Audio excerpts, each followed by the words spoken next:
Olá pessoal, quem fala é o engenheiro agrônomo Andro, do canal Planta Sem Mistério. E tô vindo agora aqui à noite já, quase meia-noite, nessa lindíssima flor de cera aqui para vocês, ó, toda florida, como vocês podem ver. Algumas hastes acabando, outras no auge da floração, muito perfumada, para falar para vocês, ou melhor dizendo, para um vídeo de fases do desenvolvimento da flor de cera, gente. E o vídeo de hoje vai ser sobre essa flor de cera aqui, que é a Roya surigauensis. Gente, belíssima flor de cera, muito florífera e muito perfumada. Vamos começar o vídeo então, bora lá? Roya surigauensis, pessoal. Bom, vocês estão vendo aqui essa linda flor de cera aqui na minha mão agora, tem até a formiguinha nela aqui. E vocês viram que ela está lotada de haste floral, né? Tem aqui só mais 6 aqui, eu já vi aqui. Então, nós estamos agora em janeiro, né? Mais precisamente chegando no dia 10 de janeiro. E vocês notem que ela está florida, mas essa planta aqui já começou a florescer ainda na primavera. Em torno de outubro, novembro, ela já deu flor. Então ela já deu flor várias vezes, gente. Eu começo esse vídeo falando disso porque, como fase do desenvolvimento, né, comportamento, posso dizer que essa flor de cera aqui, gente, ela floresce preferencialmente nos meses quentes do ano, né? Ou seja, entre primavera e verão. Provavelmente se estendendo até o início do outono, gente.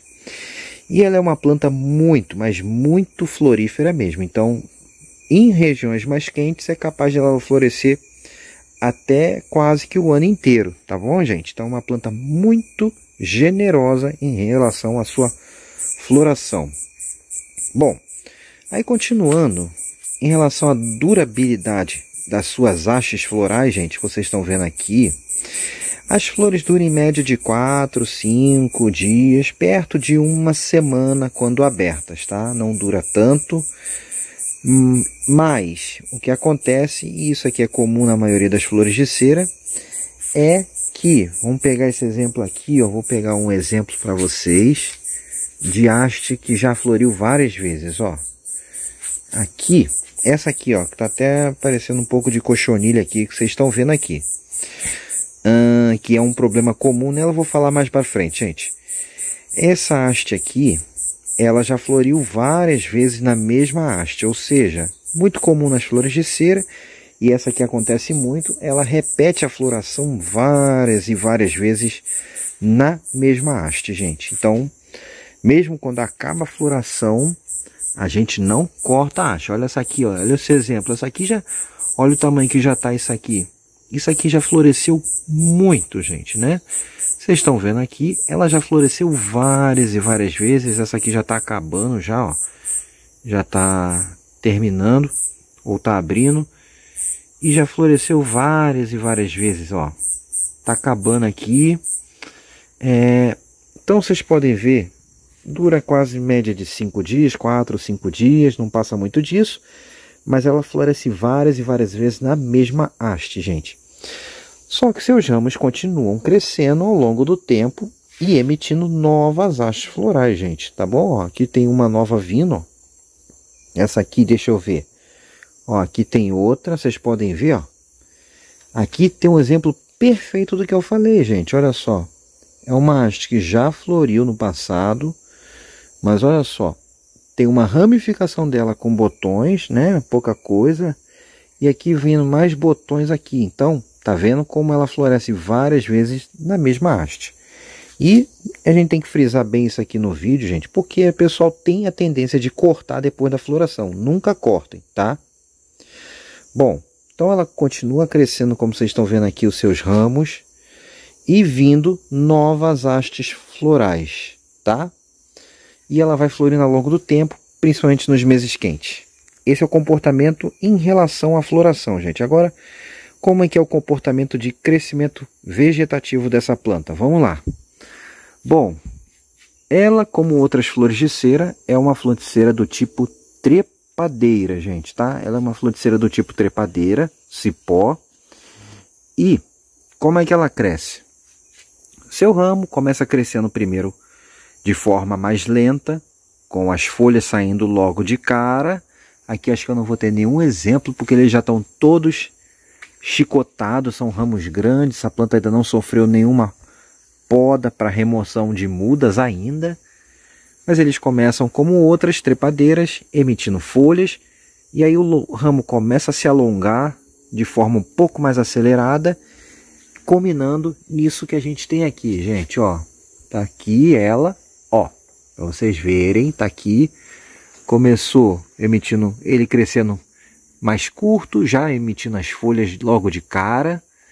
Foi crescendo, ele foi começando a alongar os entrenós, né, o espaço entre um nó e o outro. E veio o chicote, gente. Vem aquele prolongamento que cresce muito rápido e estica sem emitir as folhas. E nesse caso dela aqui com muita raiz, tá? Então, esse é o comportamento básico dessa planta. Esse crescimento, gente, ele pode acontecer ao longo do ano todo em regiões onde o clima é mais quente, como o meu, por exemplo. Ela cresce bem ao longo do ano todo, mas em locais onde é mais frio, tem mais frio no inverno, esse crescimento pode ficar mais devagar no inverno ou até parar em locais mais frios, tá bom, gente? Então, esse é o comportamento típico de crescimento dela. Mas, André, será que ela ramifica? Sim, gente, ela tende a ramificar também, tá? Então, nesses ramos aqui, nesses chicotes, com o tempo, podem sair ramificações. Vamos aqui ver alguns exemplos. Essas ramificações podem vir desses chicotes, ou de ramos desenvolvidos mais na base. Vocês notem aqui, ó, que essa é uma planta que tem muita ramificação vinda da base, mas pode vir de outras partes do ramo também, tá bom? Aí, gente, o que acontece? Vem os chicotes.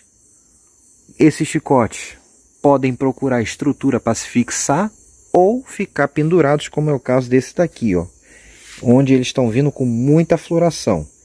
Mas eles tendem a se enroscar, como ela é trepadeira. Esses chicotes, que são prolongamentos de crescimento acelerado do caule, ele vai se enroscando numa estrutura, gente, e vai lançando raízes que servem também para a sua fixação numa árvore, por exemplo, num suporte, enfim, vários locais. Bom, e depois, com o tempo, quando ela já termina o crescimento, esse chicote pode vir as folhas, como costuma acontecer com as flores de cera trepadeira.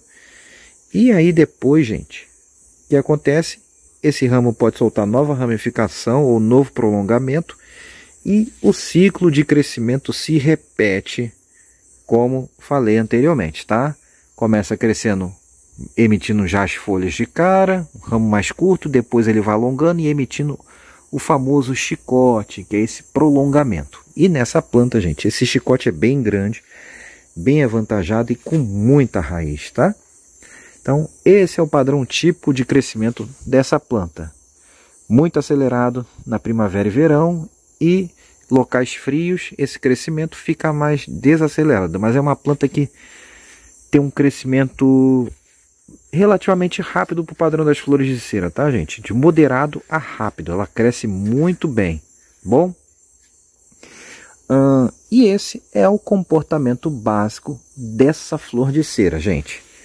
E aí, nesses chicotes é de onde saem as hastes florais. Nessa flor de cera, as hastes florais saem predominantemente nos seus chicotes. Dificilmente vem na parte desenvolvida do ramo, tá bom? Aí agora que a gente já viu, gente, essa parte aqui de comportamento e desenvolvimento da planta, vamos falar um pouquinho do jeitão do vegetal? Bora lá? Jeitão do vegetal da Roya surigauensis, pessoal. Bom, nessa fase, começando como sempre pelas suas raízes. Aqui no vaso a gente não vai ter muita chance de ver muita coisa porque tá pouco, mas olhem só como o substrato está tomado de raiz, né? Essa é uma planta, como outras flores de cera, que tem suas raízes fininhas, né? São raízes fininhas e que no caso dessa planta ela tem um enraizamento mais agressivo. Isso, ela enraiza bastante, é bem forte no enraizamento, a planta enraiza muito e além dela enraizar bastante na sua base, com essas raizinhas finas, segurando o substrato por onde ela absorve água e nutriente e se sustenta na base, ela emite muita raiz também no seu caule, gente. No chicote, como vocês podem ver aqui, ó, com a emissão grande de raízes, ó. Tem muita raiz aqui no chicote. Olha só isso aqui, ó. Aqui tem chicote misturado com outras, mas olha o dela aqui, ó, lotado de raízes. Mas o ramo maduro também, gente, desenvolve raízes, ó. Ramo maduro aqui e raízes também. Então ela emite muitas raízes ao longo do seu caule, tanto maduro quanto do chicote, beleza? Olha só, ramo maduro com raízes, raizinhas finas que servem para fixação da planta e também nutrição e água, tá? Então, vocês viram suas raízes muito forte, muito abundante, muito nessa flor de cera em específico. Das raízes, passamos para o seu caule. Seu caule é do tipo trepadeira, né? Um cipó. Essa flor de cera é um cipó, ela é uma planta trepadeira, em que ela vai buscar uma estrutura para se sustentar. Ela se sustenta, gente, se enroscando na estrutura, em espiral. Isso a gente chama essa planta de volúvel. Ela é uma planta que tem um caule do tipo volúvel, que ela vai se enrolando nas estruturas, tá bom? E o seu caule, ele é mais lenhoso, ó. Vocês podem ver, é um caule que já é mais lenhoso, não é tão verde, tão tenro, mais lenhoso, mais madeirinha, como vocês podem ver aqui, ó. Todo, até o chicote dele é mais lenhoso, ó. Já no chicote ela já é bem mais lenhosa, ó. Consistência mais lenhosa, mais rígida. E mesmo assim ela é bastante flexível e resistente, tá bom? E ela não é muito grossa, né? Ela não é fina, né? Uma planta que não tem um caule muito fino, mas também não tem um caule tão grosso como algumas flores de cera que tem um caule bem mais grosso que ela, tá? Então um caule intermediário. Beleza, gente? E ramifica bastante, principalmente na sua base, mas ela pode ramificar ao longo de todo o vegetal. Bom, então esse é o caule dela e ele cresce bastante, é uma planta que tem um crescimento muito avantajado, gente. Ou seja, ela é uma planta de grande porte, é uma flor de cera, tem um caule que cresce muito, uma planta de grandíssimo porte, tá bom? Do seu caule ramificado, lenhoso e volúvel, passamos para as suas folhas. E aí, gente, ó, nessa flor de cera belíssima, esse é um capítulo à parte. A folha da Roya surigauensis é algo magnífico, olha só. Aqui tá com um pouco de alga aqui, ó, vou passar o dedo para limpar. Isso aqui é lodo, né, por causa da umidade. Mas, ó, é uma folha muito bonita, com as veias bem marcadas, é uma folha grande, ó. Vocês podem ver pela minha mão, é uma folha bastante avantajada, grande. E quando ela está saindo nova, ela tende a ficar com a cor mais avermelhada, principalmente quando está em condição de mais luz. O que dá realmente um espetáculo, né? Deixa a planta com um colorido muito bonito. Então, essa planta ela tem uma folhagem muito ornamental, muito bonita. E a folha nova fica com um colorido muito bonito mesmo, meio avermelhada, gente. Tá bom? E ela tem esse formato, não é um formato de coração propriamente dito, mas assim, tendendo a um formato de coração um pouco mais arredondada, né? Quase em formato de coração, gente. Só que mais pontuda, mas olha só como ela é bem aberta. E é uma folha carnuda, né? Uma folha bem dura, né? Então é uma folha firme, bem rígida, ó, bem suculenta mesmo, gente. Então esse é um dos grandes atrativos da Roya surigauensis. Essa sua folha brilhante, grande, com formato tendendo ao formato de coração, muito bonito, ó, e dura, carnosa, bem suculenta. Beleza? Bom, da sua folha, gente, que é grande, passamos para suas inflorescências agora, gente. Vamos falar um pouco de inflorescência dessa planta aqui. Bom, primeiramente, como toda floriceira, a inflorescência dela, gente, é do tipo umbela, né? As flores de cera são características marcantes. A inflorescência do tipo umbela, que é essa inflorescência que forma de guarda-chuva definida, né? Ela termina em botão floral, gente. Ela não termina numa gema em que continua crescendo. Ela termina normalmente na floração, no botão floral. Aqui, então, já saem todos os botões definidos, não vai crescendo ao longo do tempo. E ela floresce, né? Ela floresce, como esse guarda-chuvinha aqui. Mas depois, nessa aqui, da onde saiu essa haste floral, tem outras gemas laterais aqui, em que emite novas inflorescências. Então, daqui da onde saiu a inflorescência, tem mais gemas que formam outras inflorescências, gente. Outras cachos de flores aqui, outras guarda-chuvinhas desse que vocês estão vendo aqui. Beleza? Bom, e no caso dela, essas inflorescências saem praticamente no chicote. Por isso é importantíssimo para a floração que essa planta tenha muito chicote, gente. Quanto mais chicotes de crescimento ela tiver, maiores serão suas florações. Então, muito importante os chicotes dessa planta, tá bom? Da onde saem suas hastes florais. Aqui está na ponta, aqui vocês podem observar, está mais na porção intermediária do chicote. E aqui para a ponta tem outra inflorescência aqui que veio de um cacho que já floriu no passado. E mais para a ponta ali tem outro chicote, outra inflorescência vindo, gente.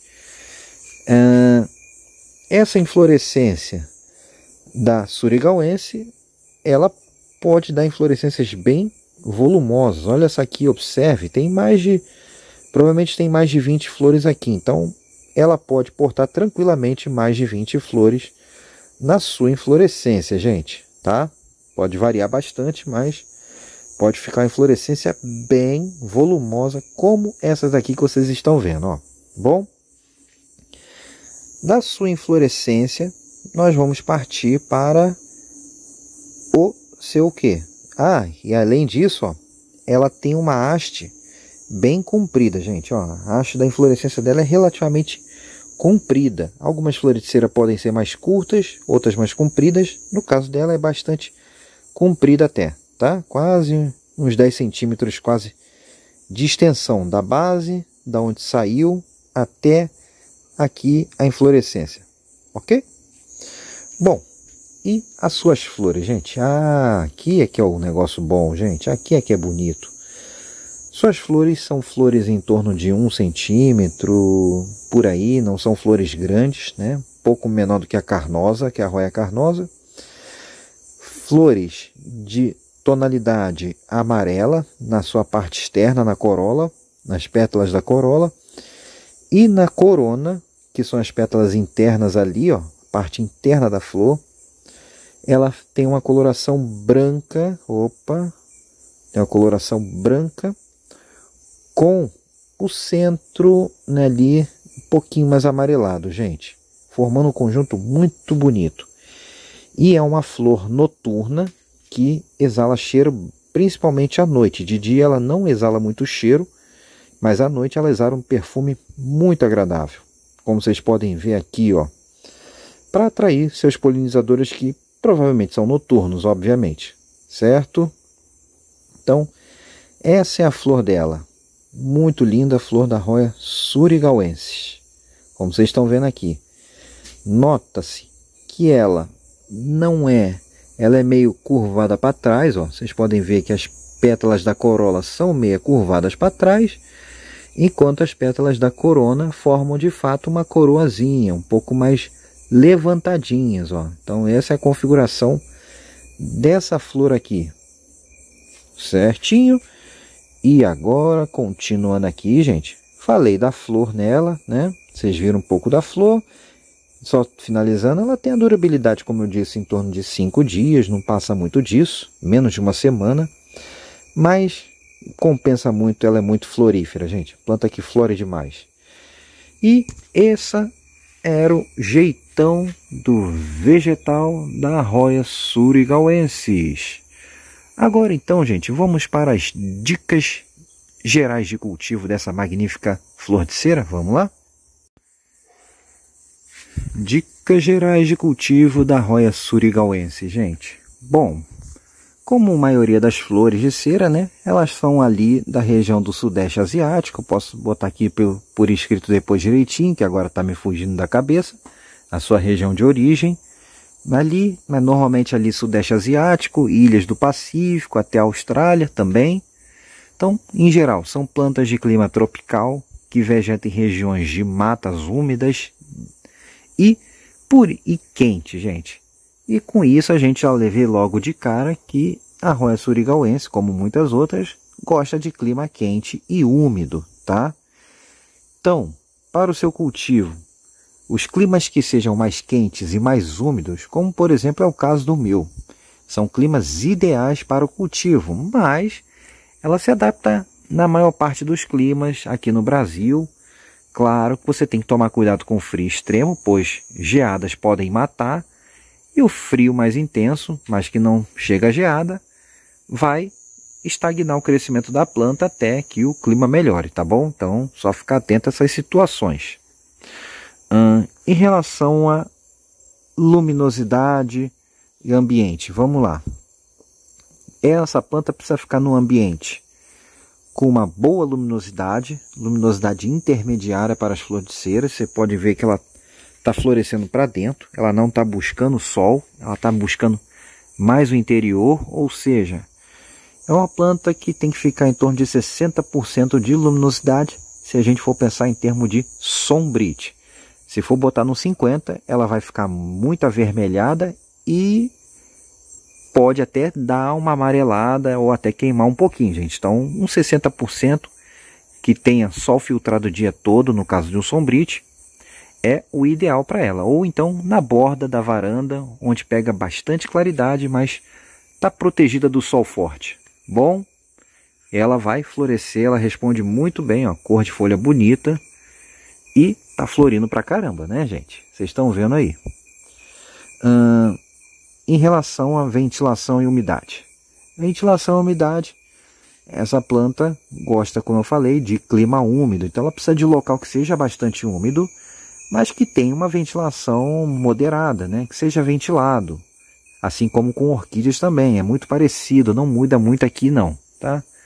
Então, seja moderado, ventilação moderada, nada de ventos fortes, mas também não seja abafado demais, que não seja sem nenhuma ventilação, bom? E, basicamente, a umidade, como eu falei, muito úmido, local muito seco não é legal para essa planta, gente, tem que tomar cuidado com isso. Local seco demais pode estar dificuldade para o cultivo. Agora, em relação a vasos e substratos. Vasos para essa planta, gente. Mas antes de falar de vaso, só finalizando o ambiente, notem vocês que ela está pendurada, né? Ela está pendurada aqui, o vaso dela é esse preto aqui. Então, ela fica muito bem pendurada, mas ela, como é uma planta de grande porte, pode também ficar em vaso no chão com um suporte para ela se enrolar, tá bom? Ou subir. Até pequenos pergolados também podem ser bem-vindos para essa planta. Mas agora vamos a vasos e substratos. Vaso, como para toda flor de cera, gente, tem que ser pequeno. Segue a regra da orquídea. Flor de cera segue basicamente a regra da orquídea. Vaso apertado. Notem, ela está no vaso do tipo 14, né? Ela está no vaso 14, né? Vaso padrão de orquídea, que usa muito para Phalaenopsis, Catileia, não muda muito aqui não. Então, o vaso apertado, elas tendem a crescer melhor e florescer mais rápido, gente. Isso é uma regra que funciona muito bem para as roias de modo geral. E assim você também economiza no substrato.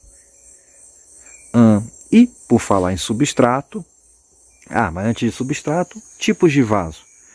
Vaso de plástico são os mais recomendados para o cultivo, mas se você tem um clima ideal, favorável, úmido, você pode até usar um de barro, também vai dar certo. Mas os de plástico, gente, são realmente os melhores para o cultivo das flores de cera, beleza? E substrato. Como nas flores de cera em geral, como elas são plantas epífitas, gente, a gente tem que evitar ao máximo o uso de terra adubada e areia, que são materiais de baixa qualidade, que costuma ter muita argila, podem trazer problemas com nematóides e compactação e apodrecer as raízes. Então aqui, usar um bom substrato do tipo floreira, que é a base de materiais vegetais, materiais como turfa, pinos curtido, miúdo, triturado, carvão, chip de coco, perlita, casca de arroz carbonizada, entre outros. Tem várias marcas no mercado. No meu caso aqui, gente, eu uso muito o Top Garden Floreira e o Carolina Soil, ou com casca de arroz carbonizado, ou agora também com perlita, tá bom? Elas respondem bem demais a esse material. Lembrando que o substrato tem que estar sendo trocado normalmente a cada 2, 3 anos, mas varia dependendo da flor de cera para flor de cera, tá bom? Em relação agora a regas e adubações, gente. Essa flor de cera aqui, a gente rega ela quando ela está quase seca. A gente não deve deixar ela ficar muito tempo seca, não. Então, assim que você notar que o vaso já está praticamente seco ou quase seco, já faça a rega dela novamente, tá bom? Então, quase secou, molhou. Tempo que vai levar para acontecer isso, gente, varia de local para local, de ambiente para ambiente, de cultivo para cultivo. Então, não tem uma regra aqui. Você tem que verificar o ponto. Pode botar o dedo, enfiar o dedo no substrato. E se ele sair já seco, sequinho, já pode molhar ela com vontade até escorrer bem a água no fundo. E por falar nisso, é muito importante, gente, que seja bem furado os vasos e faça a camada de drenagem para ter uma boa drenagem. Assim você vai evitar que a sua flor de cera encharque. Sempre, mesmo jogando água de montão. Bom, e adubação? Adubação podem ser feitas aquelas adubações, assim como a gente faz com orquídeas, em que a gente usa aqueles adubos solúveis em água, com aquelas fórmulas tipo 20-20-20, ou aqueles com mais fósforo também ela responde muito bem, né? Daquelas fórmulas padrões de orquídea, gente. Só não usem NPK granulado. Aqueles granulados não devem ser usados porque é muito forte, não dissolve direito e vai queimar as raízes e matar sua planta, tá?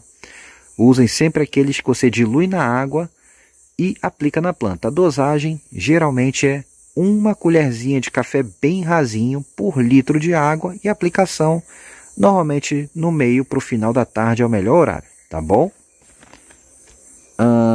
Também outra opção, e elas respondem bem, é a adubação de liberação lenta, que podem ser feita com adubos orgânicos, por exemplo, torta de mamona e farinha de osso. Você pode fazer a mistura previamente desses materiais e aplicar 1 colherzinha de café cheia ou de sopa bem rasinha no cantinho do vaso, dependendo do tamanho do vaso, né? Se for um vaso muito pequeno, usa de café. Se for um vaso maior, usa de sopa rasinha. No cano do vaso a cada 3 meses, tá? Ou colocar numa trouxinha ali, como eu coloquei aqui, só que no caso aqui foi um outro adubo. Bocacha, também a mesma medida, né? Você coloca 1 colherzinha de café no vaso pequeno ou de sopa rasa num vaso grande. Também o bocacha elas respondem muito bem a cada 3 meses. Podendo também colocar na trouxinha, como tá ali, ó. E os adubos de liberação lenta, osmocote ou basacote, também são ótimas opções, gente. E aí, são apenas algumas bolinhas por vaso, bem pouquinho mesmo, ou dentro da trouxinha, como é meu caso ali. E você vai repetir a aplicação de acordo com o tempo de cada adubo, né? Normalmente vem em formato, quando você compra esses adubos, o tempo que devem ser repostos, tá bom? Tem de 3 meses, de 5 meses, de 6 meses, enfim, varia bastante, tá bom?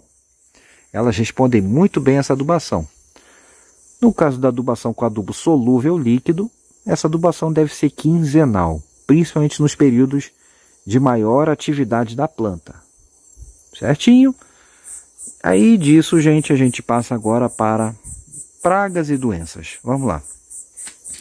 No caso da Roya surigauensis, ela é bastante atacada por pulgões e cochonilhas, como outras roias aqui.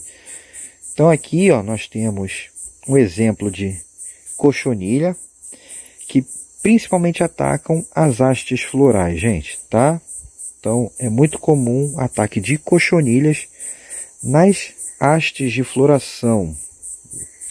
E também o pulgão amarelo. Essa aqui já teve ataque de pulgão amarelo e também de cochonilha. Mas normalmente esses ataques ficam mais restritos às hastes florais, não atacando o vegetal da planta. Então ela sofre pouco com o ataque de pragas no seu vegetal, mas nas suas hastes florais ela pode sofrer, principalmente com cochonilhas e pulgões. Você pode estar controlando com inseticidas, produtos à base de óleo de ninho, óleo mineral, com certa tranquilidade, até catação manual também, tá bom, gente? Mas sempre fique atento, sendo que período de primavera e verão, período onde você tem mais ataques de pulgões. E cochonilha pode ter quase que o ano inteiro, mas também mais nessa época, tá bom? Nematóide e doenças. Essa planta até o momento, ela é bem rústica, ela é bem tolerante ou resistente a nematóides. Então é uma planta mais rústica, tem flores de cera que são muito mais sensíveis, mas essa aqui está se mostrando bastante tranquila e usando um bom substrato, você vai quase que não ter problemas com nematóides, tá bom, gente? Então a importância de um bom substrato é para evitar nematóides, que é um problema sério para muitas flores de cera. Então, embora ela seja bastante rústica, essa planta aqui, não é bom brincar com nematóide, porque eles realmente atrapalham demais o crescimento da planta. E para nematóide só tem normalmente poucas maneiras de controlar. Ou é prevenção com proverme ou produtos similares, que a gente dilui na água ou aplica no substrato direto, e corte e replante para reenraizar a planta, cortando a base da planta fora. Bom?